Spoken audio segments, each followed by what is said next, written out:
Welcome to Foundations of Emo, hosted by Claire and Dani. Each episode we take one of our favourite bands and dive deep into their history and origins, reminiscing on our own emo roots along the way. It feels like so long since we've done this. It does, because it's probably has been. Well, it's longer than it usually is. False guys. Sorry about that now. That's my fault. It's fine. I was tired. Sorry that the podcast is late. Claire was tired. I'm old. Any news since the last time we talked? Any news? No, but guess what exciting thing I have next weekend? What? Leeds Slam Dunk Festival. Oh, I forgot you were going to that. I know. You little bitch. Can't wait. It's on the Sunday. I'm so excited. Who are you most excited to see?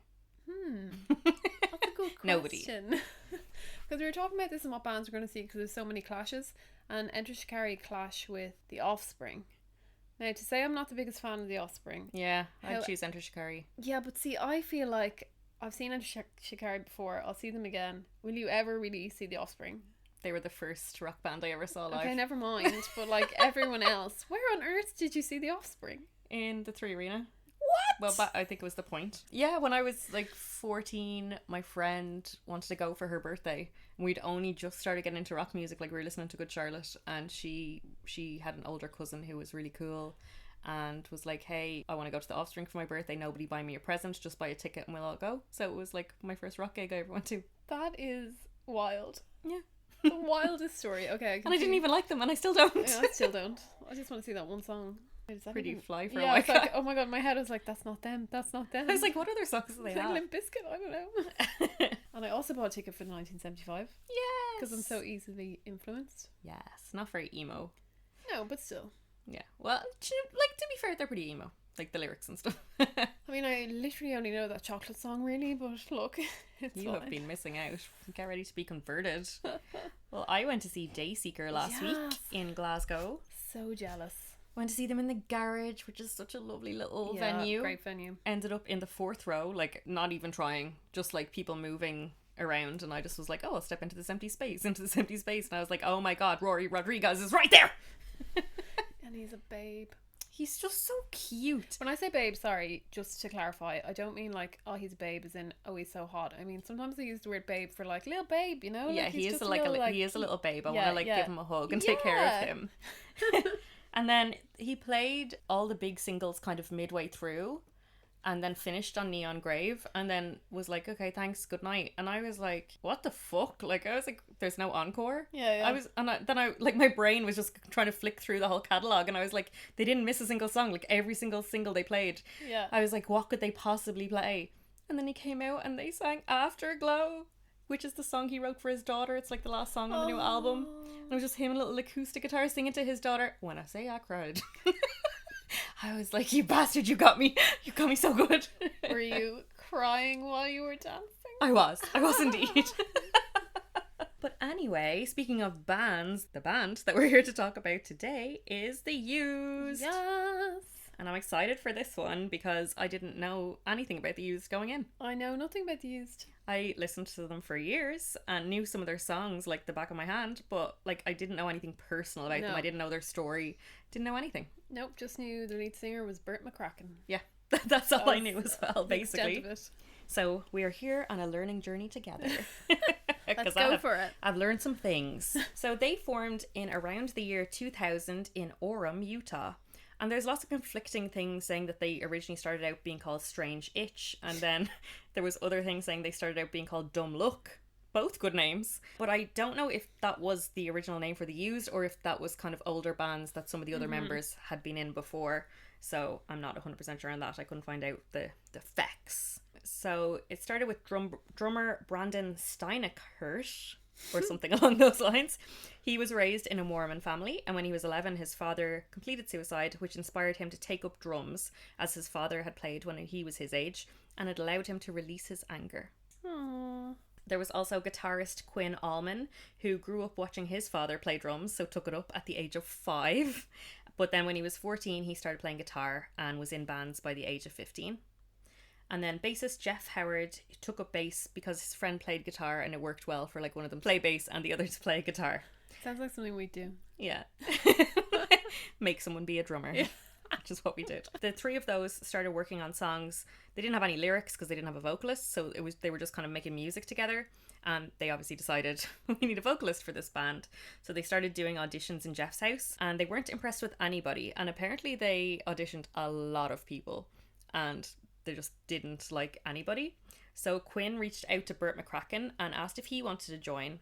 So this again is another story that I couldn't find like the full information. Yeah. But there was something about like he'd seen Bert play and kind of knew he could sing, and that's why he asked him. But then there isn't any information about Bert being in a band before The Used. So I don't know. So we just knew from somewhere that he was, yeah. I don't know how he knew him. So a little bit about Bert. He grew up in a Mormon family as well. They are in Utah, so there's a lot of Mormons. Yeah. He stated that he read voraciously as a child, as his mother was a school teacher, and he started playing trumpet at the age of 12 in a local band called I'm With Stupid. Love it. So he liked the music that The Used were making before they were called The Used. So they gave him some music, and he wrote the lyrics to what would become Maybe Memories. So they gave him the music, he wrote the lyrics, and he recorded the demo the next day and handed it to them. And it was Maybe Memories. And it made it onto their first album. They were just like, okay, you're in the band. So that's really cool. So during the band's early days, they lived in poverty. Bert dropped out of school at 16 and he was kicked out of his house. The members suffered homelessness and substance abuse. Sometimes they busked just to get money to get food. They named themselves Used, as friends of theirs said they felt used by them because they were too busy with their band to be there for them. Oh, that's kind of So they're originally just called Used. Yeah. They wrote and recorded a demo album in Brandon's bedroom called Demos from the Basement, and they then sent it to John Feldman from the ska group Goldfinger. They were just obsessed with this band Goldfinger, and they were like, we want to get it to John. We want him to hear our music. Even though their music obviously is not anything like ska. But when John heard Box Full of Sharp Objects, he flew the band to LA at his own expense in order to help them find a record label. And at first there was very little interest, but eventually they started to get offers. The first week of January 2002, they signed to Reprise Records. Got a box of sharp objects. What a tune. Just had to say that. I obviously know they're from the first album, but it's just wild that they're some of the first songs they ever wrote because they're so good. So it turned out that there was a band from Boston that had already trademarked the name Used, so they added the and became The Used.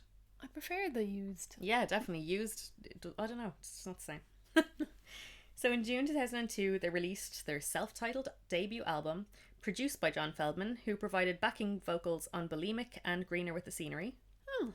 And this album had the singles Taste of Ink, Buried Myself Alive and Blue and Yellow. They all entered the charts and the album was certified platinum. Such a good album for a debut album. What an album. Like, compare that to, say, Good Charlotte's debut album. Not that I don't love Good Charlotte. I just think nothing sounds like them.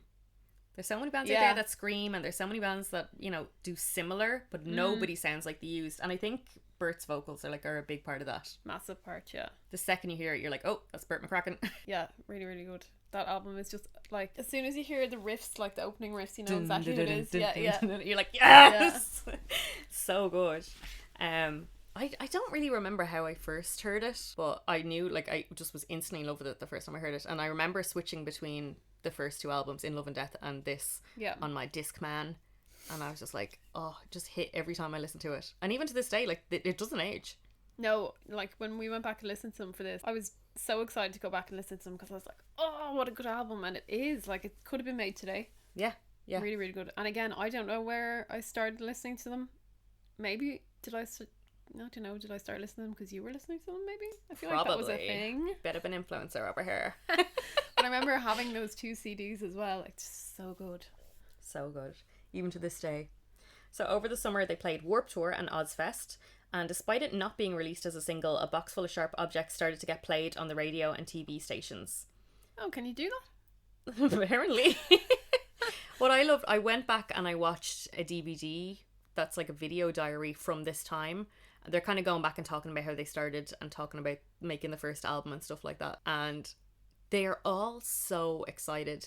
But they talk to John Feldman as well. And he's in love with them. Like, he is in love with the band. And he's so excited about them. And he was saying that, like, they went to this house to record and they'd at 2 o'clock in the morning they'd be like, right, we're ready to record this part, and they just had so much enthusiasm. And Bert would be singing with a bin beside him because he'd be screaming so hard that he'd be vomiting. Oh Christ. And there's loads of videos of him in the early days screaming on stage and throwing up, kind of not into the audience but like in front of the audience. Jesus, that is dedication. And something else that John Feldman said was that he's never seen a band so dedicated to each other, that they would, if one person was like recording their guitar, they'd all sit around and listen and like, yeah man, yeah, this part's really cool and like you're doing great and all. Where he said a lot of bands, they'd kind of be like, okay, what time do I have to be here for my part? Okay, Yeah. cool. Whereas they all wanted to be involved in everybody's parts and all. Please don't ruin it all by telling me there's like 7,000 band change lineups somewhere along the way. It's like the documentary is on YouTube if you look up Video Diary of the Used, and I fell in love with the whole band watching it because it's just so cute. Just the enthusiasm and the excitement, and even just that John Feldman is like just as excited as they are, and it's not his band, but he's producing them. Is he much older than them? Well, at the time the band were like kind of 18, 19, 20, so he would have been older, but I don't really know what age he is. Not like dad age. So in late 2002 they went on tour supporting Boxcar Racer across the US, and in January 2003 they went on a headlining tour of the West Coast with support from Taking Back Sunday. In February they went on a headline tour of the East Coast with support from Finch and My Chemical Romance. This was followed by a co-headlining US tour with Finch and support from Autumn to Ashes. Great band. And then they went on to tour with Coheed and Cambria, then Thrice, all in the first half of the year. Wow. Like, that is some serious name dropping I just did there. Names. And at this time, they started to gain recognition as Bert was dating Kelly Osbourne and appeared on The Osbournes. I just forgot that completely. That is my first memory of ever seeing Bert McCracken. I remember watching The Osbournes, and that was before I was into rock, but I thought the Osbournes were really cool. And I remember watching it and seeing Kelly's boyfriend and hearing he was in a band. Maybe that's why we started listening. Maybe. I remember thinking he was really cool, but he also looked like he smelled. He really looked like and he they do smelled. talk a lot about how he smelled. Oh, do they? Yeah. Oh no. So I went on a deep dive trying to find the episode I could remember, because I have this very vivid memory of Kelly and Bert fighting, but sitting on a sidewalk outside a house. Oh, I remember that. And I couldn't find... It's really hard to find clips of it online. I couldn't find that clip. I could only find a clip where he was like dodging Sharon around the house and she was trying to find him, and eventually she called him into the office and she was like having a very normal conversation. He was really anxious and she was like, what time is your gig tonight? And he was saying like 8 o'clock or whatever, and he was like, we're headlining, so it's pretty cool. And Sharon was like, oh, that's lovely. And then she goes, what's this I hear about you having a cauliflower dick? Oh my god. So that's apparently something Bert is famous for, having a cauliflower dick. What is a cauliflower dick? I don't know, and I don't want to know. It's like a floret, is it? A head like a floret. Or is it like white and spongy? Oh no, stop! With leaves growing out the sides. So I don't really know what happened with Kelly and Bert. I think they were just young, to be honest. Yeah. Apparently she has said in interviews since that like her least favourite episodes are the ones with Bert in it. Oh. I think there's a couple of episodes that she hates them all. Why? I don't know. But was she only like 16 in it? I don't know what age she was. Yeah. She was young. Then I read that they have like become friends since. Oh, so well, that's nice. I don't know. Yeah.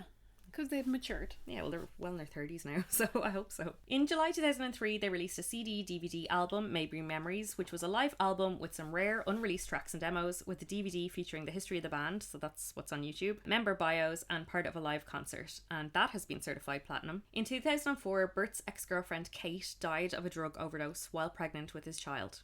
That is the story that somebody told me. Remember the last one? I was like, somebody told me a wild rumour about them, but it was probably made up. This was the first I heard about it. No, I was researching I've it. just remembered who it was that told me, but I remember they told me and I was like, wait, this doesn't make any sense. That can't be true. But it's true. Yeah, no, it's true. So prior to her death, they had split up, but they decided to keep the baby and try to stay friends and work it out. So this happened during the recording of their follow-up album, which they went on to call In Love and Death in her memory. Oh. Bert wrote the song Hard to Say years previously about her, but only after she died, they were like, okay, we have to put this song on the album, and then they dedicated it to her. Oh, that's so sad. And like, you know that song, it's like, it's hard to say that I was wrong, it's hard to say I miss you. Like, that's really sad. it's really heartbreaking now knowing that. Yeah. Like, it's a heartbreaking song anyway, because it's about heartbreak, but I'm really glad that...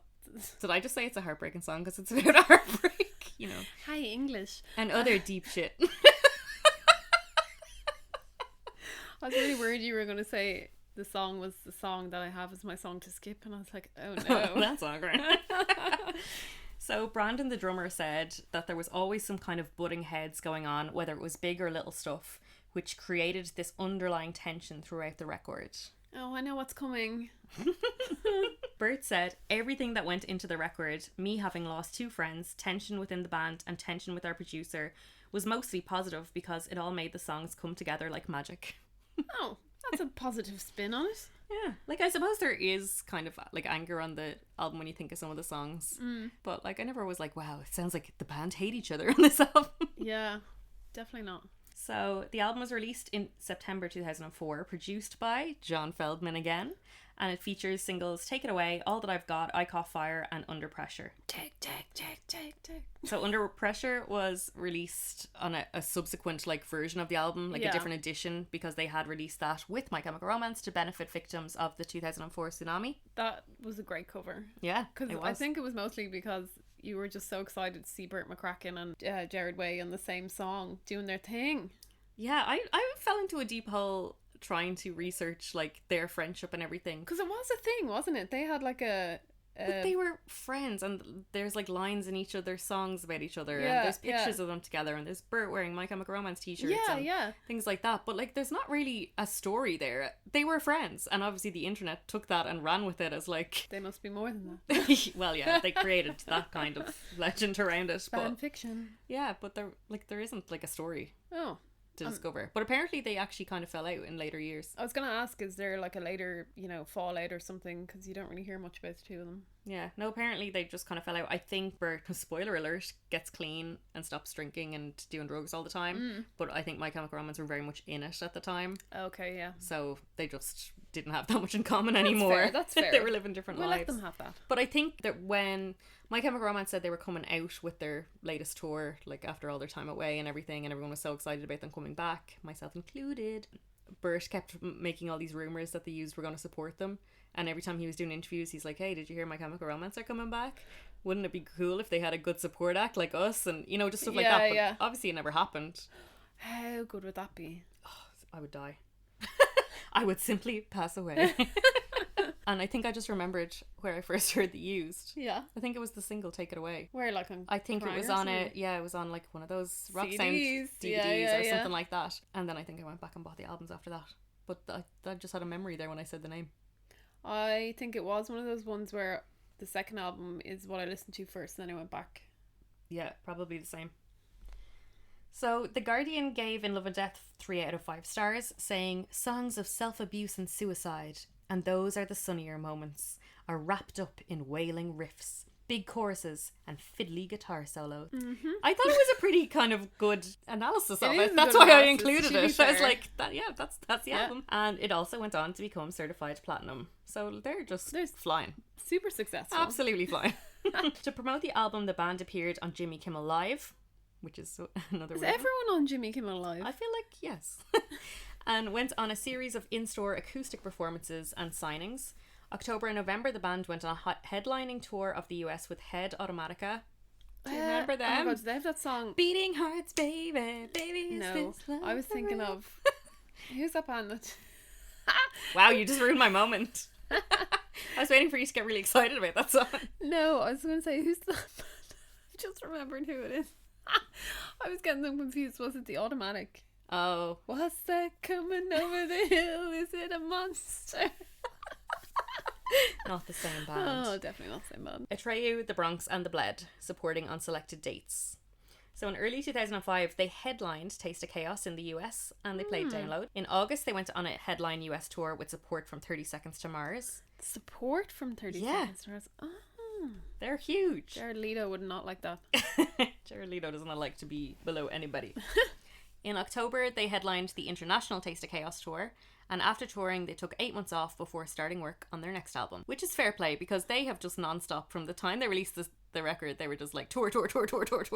But when we went back to go through like their catalogue of albums, I felt like it was like album after album after album, and they must be touring in between that. Yeah. Because like, no breaks. I don't think there was really a mention there of them taking time off to record In Love and Death. Like it was kind of just happening, just happening. So in September 2006, they announced that Brandon, the drummer, had left. No, where's my bell? Ding-a-ling-a-ling, lineup change. Genuinely, if you watch the DVD that I watch and see the love that they have for each other, it's so upsetting. Like, then I started doing this research and I was bereft. So they said they felt they needed to move forward without him and that there was a personality conflict between Brandon and another band member, although they didn't specify who. The following day, Brandon stated that he was in fact kicked out of the band. His quote was, "Quinn, Bert and Jeff have agreed that they no longer want to play music with me." Later in the year, they announced that new drummer Dan Whitesides of the New Transit Direction, who I've never heard of. Never heard of them. And Brandon has since joined Rancid. What? Yeah. So he's doing well. God. Yeah.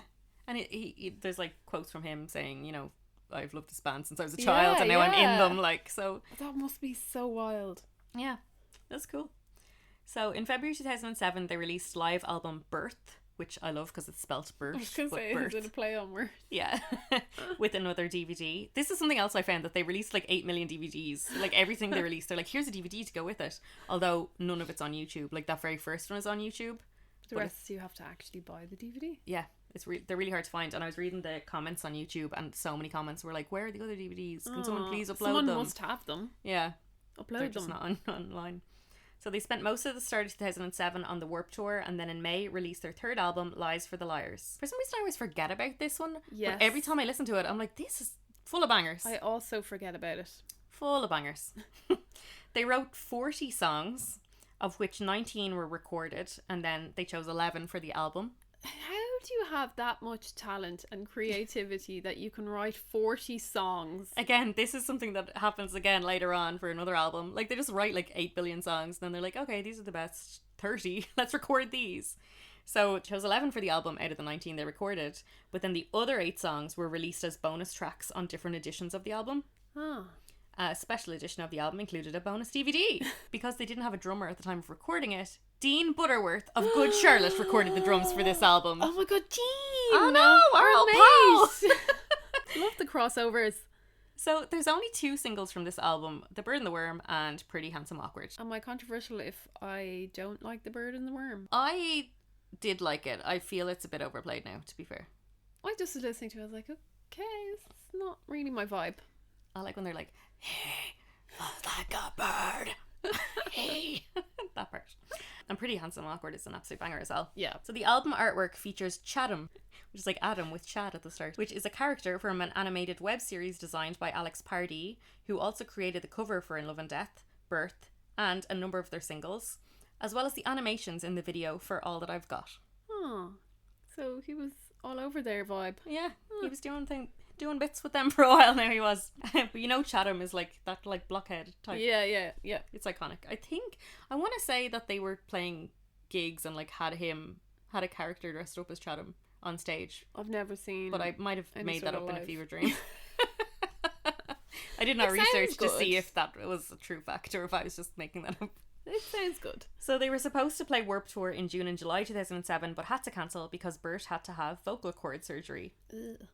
Running theme with all of our episodes. But again, this is similar to the Ollie Sykes in that they were doing so many drugs, they were drinking so much, and then he was screaming at the top of his lungs. So like, what do they expect? Your vocal cords can't hack it, man. When he recovered, they went on to play Reading and Leeds in August and then did another US tour. As you do. They are non-stop. Non-stop. So in May 2008, they released the Shallow Believer EP, which was comprised of the B-sides that didn't make the album. They'd also started working on their 4th album, Artwork, which they hoped to get produced by Rivers Cuomo of Weezer. However, they didn't get into the studio to record it until the end of the year, and so Matt Squire produced it. He's also produced Panic at the Disco in the past. This is the first album that wasn't produced by John Feldman. John Feldman, our friend. I was like, where was he? Yeah. Like, even when they were like, oh, we really want Rivers from Weezer to produce it. I'm like, what about John? Good old John, he hasn't led you wrong. Exactly. The 3 albums were incredible. They all got platinum. Yeah. What do you think of this album? No, I don't like it as much. I mean, I like it. I don't think it's bad. I don't think it's bad. But it's not like quintessential The Used the way the others are. Yeah. Like I could skip past it. No bother. Yeah. I listened to it a few times actually in the lead up to this because we took so long to record this. I actually had more time than usual, so I could listen to things more than once. And I have listened to it before, but I got to kind of get to know it a bit more, and I do like it. But If you had to pick an album of the Used to listen to, I would not pick this one. no, definitely not. So this was the first album with Dan Whitesides as the drummer, and they were also under new management within Reprise Records. So the album was eventually released in August 2009. So there was kind of a lot of change going on at the time. So they felt that their previous albums all had a similar sound. So with this one, they wanted to create a new genre that they labelled gross pop. I love it. What is I did. I gross like the pop? name, but then I was kind of like, their older stuff could probably be described as gross pop. Gross pop, yeah. It's a lot of blood stuff. Grossness. The way I cut up her mouth the night I stuffed it all in. Oh. That's a quote. So yeah, he said that in an interview with Alternative Press. Bert said, "We've always kind of brought pop sensibility into heavy rock, but this is going to be all that much more tantalizing and brutal. Our songs are 10 times messier and noisier than they've ever been." I don't really get that with this album. Like it. I almost get the opposite. Yeah. I feel like they're a bit calmer or something. Yeah. Like it has a lot of energy. Like there's songs like "Blood on My Hands." That's on this album, isn't it? Yeah. Yeah. And it's chanty and it's like, "La, la," but I wouldn't be like it's grosser than ever and So messy. messy. Like I feel like the other albums are messier. Definitely. But anyway, the themes of the record include coming to grips with how much you really hate yourself and the concept of mortality. Just uplifting stuff all Yeah, around. Bert being uplifting as usual. Bert, who had previously lived a reckless life, that's in quotes, had recently realised how easy it is to accidentally die after the death of actor Heath Ledger, and the song Meant to Die is roughly based on that. No. Heath Ledger inspired the Used. You heard it here first. How easy it is to accidentally die. I thought that was funny. That's why I got today. So Quinn described Blood on My Hands as a track that sums up everything about the Used. And I had to keep that quote in because I don't agree. I don't agree. No. I feel like a box of sharp objects Yeah. sums up the Used. Yeah. Quintessential Not Used. blood on my hands. Like it's a good song, don't get me wrong, but it's not the Used. Yep. This album features Burt McCracken's brother, Joseph McCracken, singing on 2 songs. Oh. I just thought that was cute. The album was also released as a special edition CD and DVD package with behind the scenes footage. They went on a UK tour in the September and then a US tour in the October and November. Every person who purchased a ticket online was sent the demo, Something Safe, and an uncensored music video for Blood on My Hands. Oh, that's so Cool. In April 2010, they cancelled their upcoming international tour dates and began to work on their 5th album.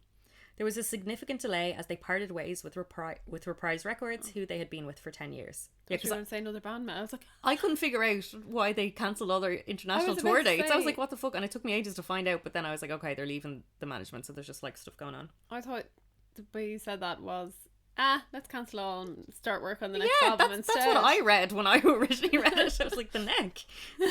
The fucking neck. So they said they had to wait and see if the new record would be released through Reprise or not, which is what led to the delay. Because obviously there's like Makes contracts sense. and stuff. So in 2011, they created their own label called Dental Records, which is just chef's kiss. Beautiful. Love So it. good. And they planned to release their 5th album, Vulnerable, through that. It turned out that the name Dental Records was already taken. So Aw. they renamed their label to Anger Music Group. Oh. Not Isn't this quite good? as catchy. Not Isn't quite this as good? catchy. Vulnerable was eventually released in March 2012 as a joint release between Anger Music Group and Hopeless Records, which I think is really strange. I don't understand how you can do a joint release. Yeah. I don't understand it.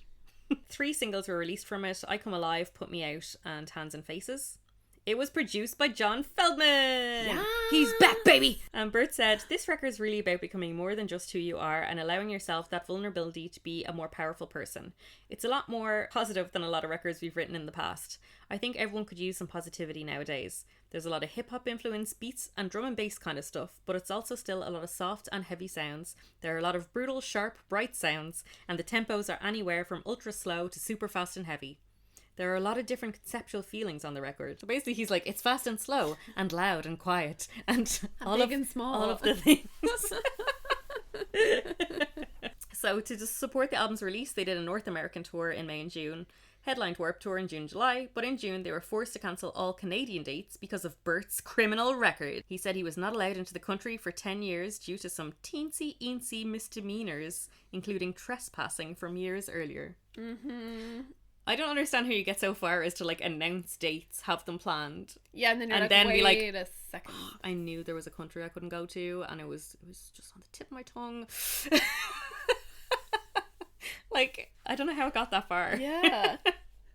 Poor Canadian fans with their tickets ready to go, and they're like, oh, he's actually just not allowed in the country for 10 years.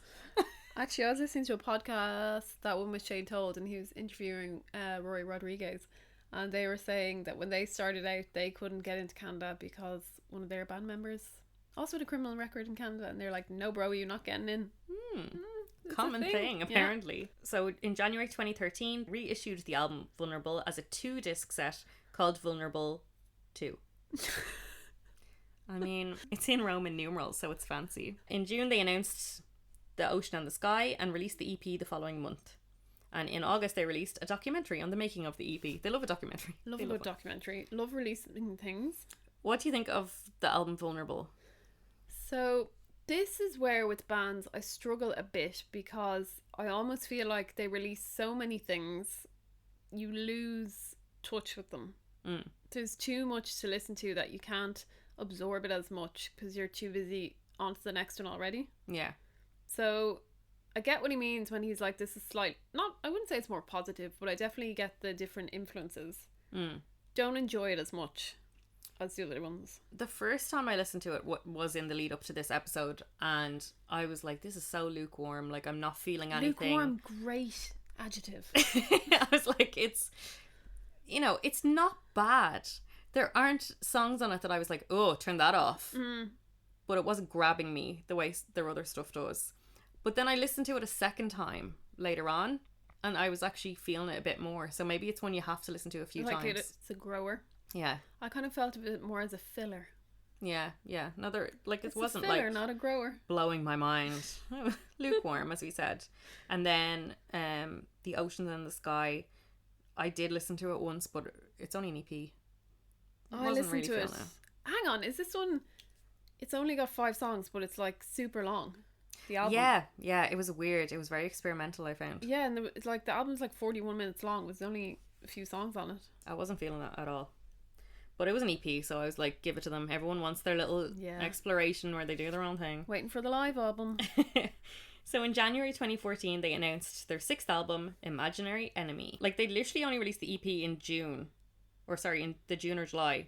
And then in January, they had their album. Yeah, it's that's what I like, mean. What are you doing? Too much. So they went on a co-headline US tour with Taking Back Sunday in March and April, and then released the album in the April. So it was the first album released by the band's second record label, Gas Union. Why do they need a second one? I don't know. And I was trying to Google it, and there's like no information, and I have no idea why they have a second one now. No idea. And this album was also released by Hopeless Records, as well as Gas Union. Huh? I don't understand it. I'm not gonna lie. I don't know how record labels work. Any record labels out there want to explain to us what's happening here? We need to know. So this was produced by John Feldman. So far artwork is the only one that's not. The album was recorded what they call backwards, with the vocals recorded first and then the music added after. Weird. How does that work? I don't know. Like, interesting. He just like goes in and is just like, a stranger in the house, a stranger in the house, and then they have to be like, I just read the name of a book over there. That's not a song by The Used. But apparently they tried this because the songs that they were recording the usual way around weren't sounding good. So these bands and these weird techniques. Yeah. But they ended up scrapping all the songs that they had started and started again, being like, okay, let's try it backwards. And apparently that worked. So the album was greatly influenced by Bert's Daughter, and it has 2 singles, Cry and Revolution. So you don't have any thoughts? No, because I feel like this was the stage where I kind of was getting past my emo phase. So I wouldn't have like cared about the release of it or anything. Yeah, no, I don't even remember it coming out. Yeah. I don't remember like half these albums coming out. No. But listening to it in the lead up to this, it's more political.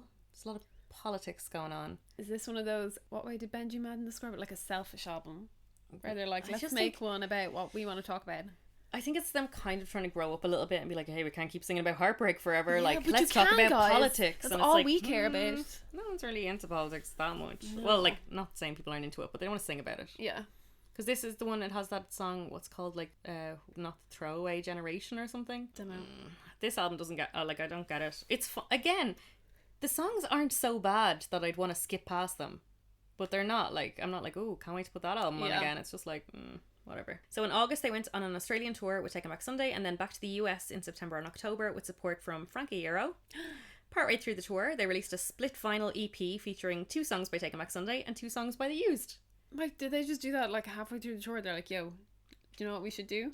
Stick 2 of our songs on a vinyl each. Where do they get time for this? I don't know.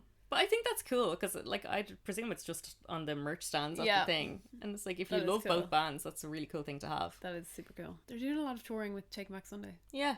Didn't know. Which I like it because I'm like, we're throwing back to our Take 'Em Back Sunday episode, which if you haven't listened to, you should. Go listen to that episode, guys. We're throwing back to Frankie Euro, so if you haven't listened to our My Chemical Romance, what did I say, like My Chemical Romance episode, go listen to that. In February 2015, they announced that Quinn Allman, the guitarist, would be taking a temporary leave of absence.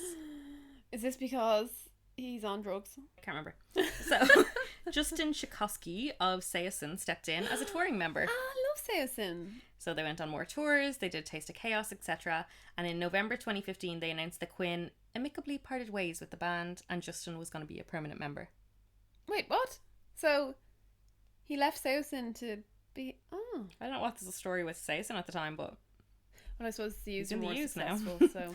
So Quinn later went on former bandmate Brandon's podcast, which was called 801 Punks, and said that he intended to return to the band for their anniversary tour, but he became aware of the band's decision to fire him completely on their Facebook announcement. Ah, no. Surely not. So now we're Quinn and Brandon. Is that him? Yeah. Is that who we're talking about? Matesos, because they're bonding over their... firing. Apparently. So Quinn continues to write, record and produce music as well as manage up and coming artists. So he's still in the music scene, but I think that's pretty sad. For him, yeah. He's not in Rancid the way Brandon is. Oh, he also performed on Andy Black's debut solo album The Shadow Side. Who's Andy Black? He has one single that I like that's very catchy, and then I just never bothered to try to listen to anything else after that. He's no Samantha Mumba. So Bert said about Justin from Seosin joining, his lust for life and passion for art is inspiring. It's been a fire underneath the Used. It's a new chapter of a brand new book. And he also said, since Justin became a part of the Used, it's been nothing but exciting for the next step. There's all these subtle digs they come out with after where they really kind of say, it was shit when you were still in it, now you've left and it's great. What I couldn't get over from everything I was reading, the love story between Bert and Justin from Seosin, like... He was literally like there was so much love and so much like he's the best person I've ever met. He's been amazing for the band. He's like given us a new lease of life. He's lit this passion, this creativity, blah. I was like, are they having sex? Like, and no offense if they are, absolutely you do you. But like, it was insane the amount that they were like licking each other's arseholes. Oh no, please. So in April 2016, The Used released a live album called Live and Acoustic at the Palace, as it was recorded in the Palace in LA, and it was a CD-DVD combo, and it included an intimate performance featuring a 4-piece string quartet, a harpist, piano player, and a 3-piece gospel choir. So that sounds cool, but I'm just wondering, is there ever going to be a band where we don't have a live album? No. Have they all done it? Spoiler alert, never going to happen. I haven't listened to this, but it sounds really cool. It does sound cool. It sounds like... Yeah. But I just, as soon as I see live, I don't even bother going there. Yeah. But the band were so inspired by this that they wanted to reflect their live sound on the next album. So they spent all of 2016 touring to celebrate their 15th anniversary. Every city they played 2 shows back to back, with the first night playing their self-titled album start to finish, and the second night In Love and Death in its entirety. This sounds very familiar. Yeah. Bands love this, but like I would love this. I would love die this for so this. much, yeah. In October 2017, they released their 7th album, The Canyon, through Hopeless Records. So this album was produced by Ross Robinson. So I had to go and look up who is he. I was like, not John Feldman. I was like, where's John Feldman and who the fuck is Ross Robinson? But Ross Robinson produced Korn, Slipknot, Limp Bizkit, The Cure, Sepultura. Okay, fine. But also one of these things is not like the other because everything's really heavy and then it's like The Cure. But so this was recorded using analog equipment with no click tracks or backing vocals to achieve a raw sound. It is dedicated to a friend of Bert's called Tregan, who shot himself in Provo Canyon after coming off his antidepressants for about a week. Jesus. So this album, when I turned it on, because the first time I ever listened to it was in the run-up to this episode, when I turned it on, the very first thing is like Bert being really sad and being like, "This is all about you," and blah blah blah blah blah. And I was like, "What the fuck is Okay, this?" this makes more sense. I was like, what on earth is this? The first time I listened, I was like, I have no idea what's going on. I was like, who the fuck is Tregan? Why are we sad? What's happening? And then I did this research and then I listened to it again and I was like, oh, okay, it makes more sense now. That does make sense. It has 3 singles, Over and Over Again, Rise Up Lights, and The Nexus. So here we go again with more of the love story. Bert and Justin bonded over loss. Justin over his dad who died in a car crash 10 years prior. And Bert obviously over his friend Tregan. But I was like, I don't really see the similarities. Like, obviously they both were grieving, but like, first of all, the similarity is they're both dead. That's like, all you need. Justin's dad, like, it's his dad, like, it's his... Maybe the car crash was in the canyon. Oh, maybe.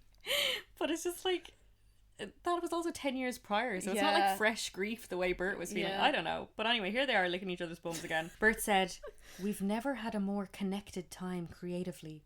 I've never felt closer to peace, and my understanding of peace being this aggressive, selfless drive to create something, to explode into history as one, as all, not as an individual. So many, just monuments and huge moments, that when we were done, I was overwhelmed." Do you think they like hear themselves when they speak? Well, to be fair, Bert has so many of those like tracks where he's just talking. Yeah, but what on earth is he saying? Yeah, who knows? But it's just a lot of words. This album was critically acclaimed. This is my least favourite, and I'm sorry. I'm sorry about Tregan and the dead dad. I'm sorry. I do not like this album. Why do all these bands gotta sing about their dads? It's so sad. Like, this album is just like bummer. Yeah, it is, yeah. So they went on a US tour with support from Glassjaw and did some acoustic sets with just Bert and Justin, which Rolling Stone magazine deemed powerful. Who else is in the band at this stage? So we Jeff. have Dan Whitesides. Dan Whitesides on drums. Jeff, the bassist, who's been there since the start. Yeah. And Bert and Justin licking each other's bums. This love story is outrageous, okay? And if you thought you were ready... Oh, I'm not ready. Who leaves? Who Wait dies? for a twist. A twist no one saw coming. No, he leaves. In January 2018, following a dispute over payment for the album and tour, Justin was dismissed. No. Dismissed? Dismissed. Divorced. Gonzo. Bert and Justin got a divorce. In March, they released him from the band section of their Facebook and edited him out of their promo photos. Oh, that's awkward. I love it, it's so childish. At the end of April, Joey Bradford from the band Hell or High Water appeared in videos of the band practicing for their upcoming tour. And in May, gossip site TMZ reported that the used had issued a restraining order against Justin. What? It gets worse. Like the whole band? Hold on. Or just Bert? The whole band issued a restraining order against Justin of Sayson, as he allegedly threatened to hang himself in the middle of his show as retaliation for the band ruining his life and stealing his creative work. Oh my god, that's awkward. Like in the middle of one of their shows? Yeah! Oh my god. Hang on, I'm so confused. I was so shook because I just couldn't get over the love story, and then this was the last thing I saw coming. Romeo and Juliet. I am shook here. I know. This is why I told you this is going to be a good episode. We've gone from licking each other's arseholes to literally getting a restraining order. Yeah. Oh, no. So in May then, they officially announced that Justin was no longer in the band due to personal and artistic differences. Because he can't be within 100 metres of us. So they clarified that the restraining order was a precaution to keep band crew and fans safe, but did address Justin's threat, saying, "Even and especially in the toughest times, the threat of suicide should never be taken lightly." So, I mean, it was kind of a rumour that came out on TMZ, but the band addressed it, like, yeah, it literally is a true story. Also random that it was on TMZ. Yeah. So, in August 2018, there was a legal hearing where the judge rejected the band's request to make the restraining order permanent. Oh. Justin's lawyer said the trial was a ruse to cheat Justin out of royalties. Oh. And in 2019, Justin sued the band for royalties and damages, but it was settled out of court. Aye. Because, to be fair, he probably did deserve some of those royalties. So, I mean, yeah, fine, just pay the man. So he Pay doesn't him hang what you himself owe on him. stage, you know? Nobody wants that. So the band went on to sign with Big Noise Music Group, which... Don't tell me they re-released something with a co-release with some other third record label. No, but Big Noise Music Group is John Feldman's record label. Oh, John Feldman, we've come full circle. Yes, love John. So in April 2020, they released their 8th album, Heartwork, which was produced by John. Can't you tell? Because and they're it's a back. fucking banger. They're back. Can't you tell? Never leave John Feldman again. So again, they recorded 27 songs for the album, released it with 16, but then went on to release a deluxe version of the album in September 2021, featuring the other 11 tracks. Again, banging out those songs. Banging out bangers. So this album has 4 singles: Blow Me, Paradise Lost, a poem by John Milton, Cathedral Bell, and The Lighthouse. This album, I fucking love it. I love it so much. I discovered it during COVID. So it did come out around that time, April 2020 it came out. And I was going on my silly little daily walks, my 2-kilometer walks, and they used a new album out and I was like, fuck, I'll listen to this. And just, it was my walking album. Like, it's just, the word that's coming to my head right now, which I've probably never used to describe anything in my entire life, is groovy. Like, it's just makes you want to groove, yeah, you know? It's so good. So in October 2021, they recorded 11 songs in 11 days for their 9th album. They released the single Fuck You the same month. February this year, they released the song People Are Vomit. And in April, they released the single Numb. Hang on, 11 songs in 11 days. Yeah. There's something going on there. Are they all on drugs? Like, I don't mean they're not on drugs anymore. I don't mean like cocaine and all. I mean like some sort of caffeine-induced psychedelic drugs that just keeps them awake and creative. So their new album, Toxic Positivity, will be released on May 19th, which is this Friday, but I don't know when this episode will be out, so possibly today. I didn't know that. Yeah. Oh, yeah. The artwork's really cool. It's all these like skeletons throwing up roses and stuff. We are so current. I just feel like, you know, we talked about Fall Out Boy, then Fall Out Boy released new stuff. We talked about Funeral for a Friend, then they announced their tour. We are changing the universe here, guys. You might not know it. We're bringing emo back. Yeah. And is this the end now? Yeah, that's basically the story. So I just want to talk a little bit about Bert and Jeff. So Belt with a PH. They're the only 2 original members, and there's no information about Jeff anywhere. Aww. He doesn't have a Wikipedia page. He doesn't. That's sad. Yeah, but he obviously wants it that way. Yeah, okay, fair enough. I didn't need to look on Instagram. I was just trying to find out like more about his life and like his story and stuff, because he's been there the entire time, but no information. Oh, poor little Jeff. Yeah.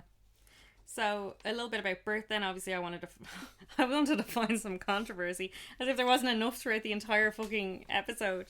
But in 2008, Bert married his Australian fiancée Alison. 5 years later, they relocated to Sydney, where in January 2014, their first daughter, Cleopatra Rose, was born. Like, not the worst name I've ever heard, but no. I hope she has a fringe. No offense, the worst name you've ever heard. I'm about to tell you for their second daughter. Oh, Christ. So, their second daughter was born in March 2018. Minerva Bloom. Oh, no. Minerva. That's like, that just sounds like me nerves. Minerva. Those poor children, Cleopatra and Minerva. What would you even shorten that to? Minnie. Minnie's probably cute. Yeah, it's probably cute until you're an adult. Let's go with Nerva. Nerva you. Oh, Bert, what are you thinking? Oh. So, Bert struggled with addiction and alcoholism, but has been clean since 2012. So I actually did watch another documentary on, well, not a documentary, a video on YouTube, like a half-an-hour video that was just talking to him. Now, the video was a bit weird because it was an ad for like some cannabis company. So it was like, tell us about your struggles with addiction in the past.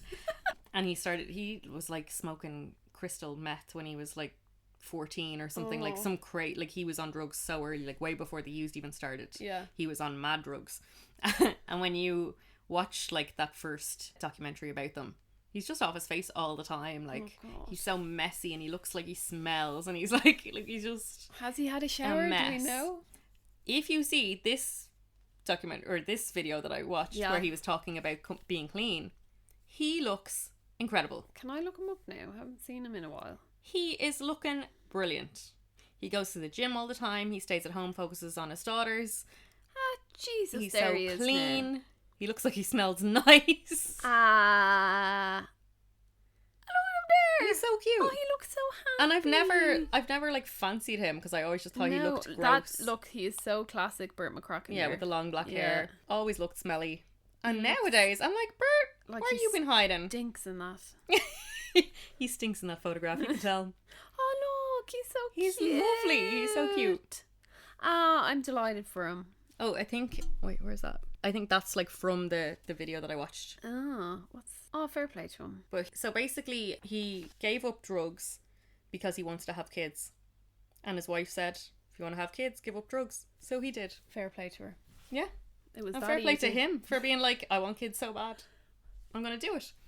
And now, like, he says he has a completely different life. Like, he just hangs out with his daughters all the time, goes to the gym, and smokes a lot of weed, which he said, like, he's been to treatment, and obviously they don't agree with that. Yeah. But he said, it's my journey. And he said, weed is different. It's not like meth. Yeah. Well, to be fair, if you were going to be on meth or you're going to be on weed, Yeah. we'd choose the weed. I'm mad on the weed. Said like a true druggie, Claire. That's me. But yeah, no, he's doing well. He looks great and he looks does look healthy cute, and yes. smells nice, I'd imagine. Have you seen them play live? Never. So I was thinking is this the first band we've done where neither of us have seen them live? They are literally top on my list of bands that I want to see live. Yeah. If And I we could haven't choose seen any them. band, I Yeah. want to see them. They're on the bucket list. What about Good Charlotte? I mean, I would, like, obviously if they announced a show tomorrow I would go, but I'm not like, I would die to see Good Charlotte. So what if it was like, the world's going to end unless you go see The Used or Good Charlotte? The Used, like 100%. Yeah, okay, fine. I'd be the same. Really want to see them live. Unless Good Charlotte were like, we're going to play Little Things. And I'd be like, fuck that, I'm going. So that was pretty much it, apart from last year they had to cancel their performance as Slam Dunk because Bert had mental health concerns and he said he needed to take time off to work on himself. Did I mention I'm going to Slam Dunk? You did. We've come full circle in this episode. Oh, we have. And the last little tidbit that I wanted to add in is that Bert features on You Know What They Do to Guys Like Us in Prison Does he? by My Chemical Romance. I did not know that. Neither There's did I. another bromance. Yeah. Now, we've come to the end of the episode and the word pervert has not been mentioned once. I do not believe Bert McCracken is a pervert. There are no perverts. Delete this episode. That's it. We have to scrap the whole fucking thing. Surely there has to be a pervert amongst them somewhere. I'm sure they did loads of bad things with the trespassing and Oh, yeah. the amount of drugs but like I don't know, I get the impression, you know, there's people who are like too fucked up to do like bad things. Like I don't think he was in sound mind enough to like be like trying to get at underage girls. Like I think he was just off his face all the time. Vomiting off the stage, like, you know what I mean? Yeah, I'm delighted. That was wholesome. It was. That was a wholesome episode. There was so much drama, but when it so comes much to the end, it's like drama. lovely. Although I feel sad that everyone got kicked out of the band. It makes me feel Bert McCracken a bit controlling. Maybe. Does he control the band? Oh, I think Quinn, I can't remember which one it was. I think it was Quinn that was living a completely different life, they said, because he was still doing lots of drugs and lots of drinking and the rest of the band had cleaned up. Yeah. So it wasn't aligning, like it wasn't working for them. That's fair. Which does make sense. Like, That does make sense. but really horrible if you're just like a party animal and like loving life, but then your band decide they're all getting clean and you're like What kicked about out me, because you're guys? not. Yeah. Wasn't that the same with Taking Back Sunday and Adam Lazara? Mm. I'm seeing a lot of common themes now. The more Yeah. we do this, like there's a lot of common themes with bands. A lot of stuff emerging. Yes. So, what is your song on repeat? So I texted you today and was like, this song is great. It's clean cut heels. Yeah, it's a really good song. So good. Listened to it about 5 times on the way over here. It's just like, it's so good. That is a good one. My one is Cathedral Bell from the same album. Oh. Because I found it really hard to choose because there are so many songs I love and I was repeating whole albums as opposed to just single songs. Yeah. But when I first started listening to Heartwork on my little COVID walks, I kept going back to Cathedral Bell over and over again. I it's really just like thought it starts with like the door closing and then it's like that album is just so good. Yeah, and I've been listening to it so much coming up to this and I'm like, no, I have to listen to the albums I haven't listened to a lot. But then I'm like, oh, I'll just listen to Heartwork one more time. It's so good. So I'm hoping Toxic Positivity is as good. Yeah, I hope it's on the same vibe. I've listened to two of their new singles, and Fuck You is a really good song. People Are Vomit, not as much. Yeah, I'm not too excited by these titles. Fuck You, People Are Vomit. And then the album's called Toxic Positivity. mean, I like it. I feel like it's a follow-on of Heartwork, only, you know, that little talking section that Bert does where he's like blunt force kindness and stuff he says on Heartwork, and now it's like toxic positivity. Like, it feels like the same vein. Yeah. That's what I'm feeling. I love that little talking part because I just love the music in the background. You can see Dani's eyes when she did that. And my name on Twitter for like the whole of COVID was Dani Blunt Force Kindness. For that very reason. So what's your song to skip? Yesterday's Feelings. What? Yeah, how could you choose such a classic? Norfest. It's the, I don't know if it's the way he sings it. It just makes yesterday's feelings. It's just very like whiny. It doesn't excite me, and I skip it every time it comes on. I'm like, nope. Wow. I know, controversial. I found it so difficult to choose a song to skip, and I never thought I would come to this with any band. Usually it's the opposite. But even as I was saying, like, some of the albums don't like resonate with me, but there weren't any songs I was like, this is terrible, turn this off. It was just like, oh, this is kind of good, but it's not what I want from the Used. Yeah.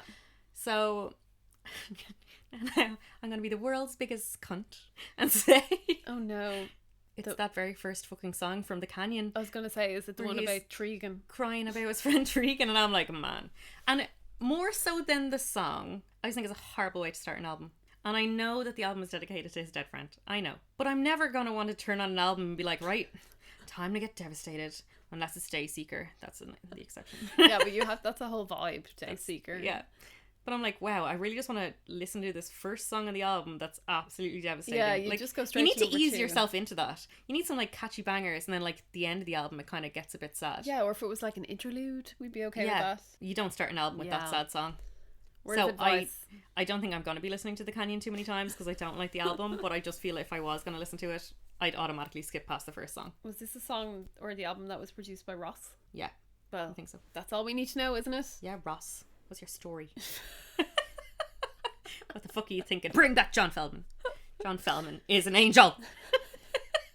But it's really making me think of, who's that dancer? Is it John Bowman or something? I don't know. He's on like Strictly Come Dancing. I'm just imagining him producing all these Used albums. No, but I actually listened to a Goldfinger song when I was in Glasgow because I was like, I have no idea who they are. Why is there a James Bond song? Or is it Goldfinger? No, Goldmember you're thinking of. Is it though? No, Goldfinger. They're just a proper like ska band. Like, just imagine a ska band in your head. Yeah, That's exactly what they sound like. I don't think I'll be listening. Yeah, not my vibes, but love John Feldman. One of my faves. John Feldman, yeah. I enjoyed that name. Such a good episode. Yeah, I'm happy with that one. Guys, that was a great episode. If we excellent. Do say so probably ourselves. I'm brilliant at my job. So what is the next episode going to be, Claire? This was a tough one because I feel like we've done all the big ones now. We've done the big names. We've done the ones that most people will have heard of. Now we're getting into the maybe slightly more niche ones. Maybe weren't as successful or as well known. Okay, no. I was a toss up between two, but I am now definitely picking Senses Fail. Because I love Senses Fail, or I loved Senses Fail. Buddy Nielsen was like my absolute idol. Love him so much. So I'm just going to do it. I don't care if nobody's heard of them or nobody knows anything about I've heard them. of Senses Fail. When I think of Senses Fail, I always think of you because when I met you, you were obsessed with them. I was obsessed and I had with them. never heard of them, and you were like, Senses Fail! And I think you like burned me some CDs. I probably did because we were that cool. So that's the next one, guys. Can't wait for it. Also, we are doing something very exciting this Saturday. We'll give a shout out to our friends at Give 'em Hell Clothing. We are going to their summer launch on Saturday. Can't wait for that, girls. Yes, I'm excited about that and to properly meet the girls. Yeah. Our fellow elder emos. We might put up a few photos. And on Friday night, which I presume this episode's probably going to be up on Friday, we're going to see Crown the King and Jodie Sinclair. Yeah. Where are they playing again? In Grand Social. Yep. So we've got tickets for that. So we have a very busy social weekend, guys. Woohoo! Woohoo! Can't wait. And by the time we record the next one, I'll probably have been to Slam Dunk. Yeah, so we can talk all about it. So I can't wait. So if you want to follow us on our socials, listen to Dani here. So we are Foundations of Emo on Instagram and on TikTok, and we are Foundations Emo on Twitter. Okay, thanks guys. Bye! Bye!